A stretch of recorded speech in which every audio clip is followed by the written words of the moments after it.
Süleyman Köktürk efendimden kısa söz konuştu. Assalamu alaikum aziz kardeşler.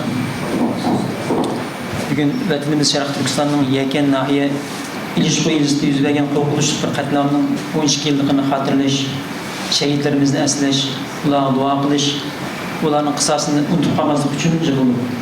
2014 yılı 7. ayının 28. günü yani mübarek Ramazan'ın 29. günü vatanimizin güzel yurtlarından biri olan Yeken nahiyesinin İlişki ilişkide 3 kentning adamları umumyüzlük qirg'in qilindi.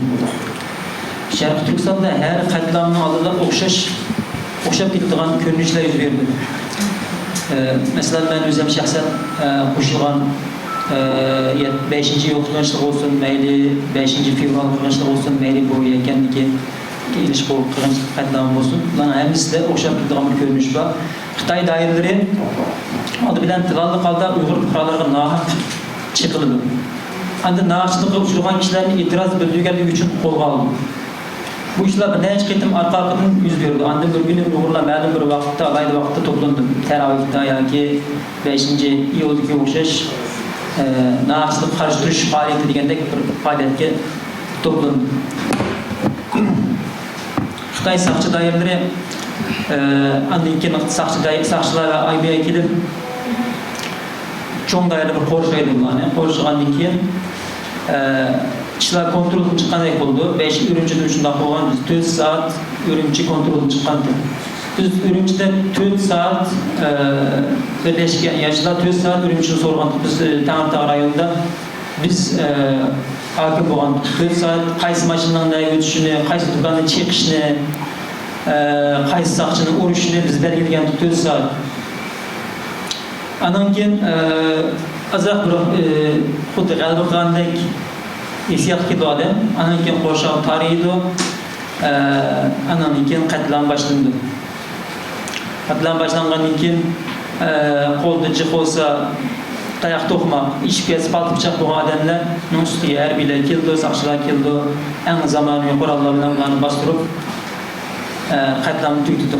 Qatlamni saqchilar va armiyanın to'liq kontrolü ostida ko'zlarini jiroq yani xotirjam ilib qatlamni tuttirdi.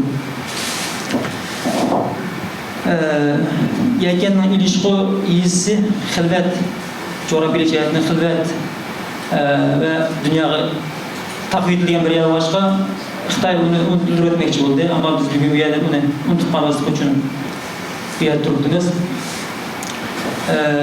Ularninki planı şu qiyinlashlar zolimninki kasbiy zolimlik qilish. Bizning bunun qarshi bir planımız bo'lishi kerak. İnşallah oldimizgi 10-20 yil ichida agar bu shu ittifoqligimiz va tirishchiligimiz davom qilsa, bundan qisqa vaqt ichida biz Xitoyning qarshisiga siyosiy kuchimiz bilan, muntazam qo'shin bilan va yuqori texnik bilan chiqishimiz kerak. Bu hemiz özümüzün sahasında tiriş bilen ananın kendi ittifakını izsiz sağlışımız bilen her ketim bir utuq kazangan iken bir baldak bir öleş bilen emelge çıkıyor.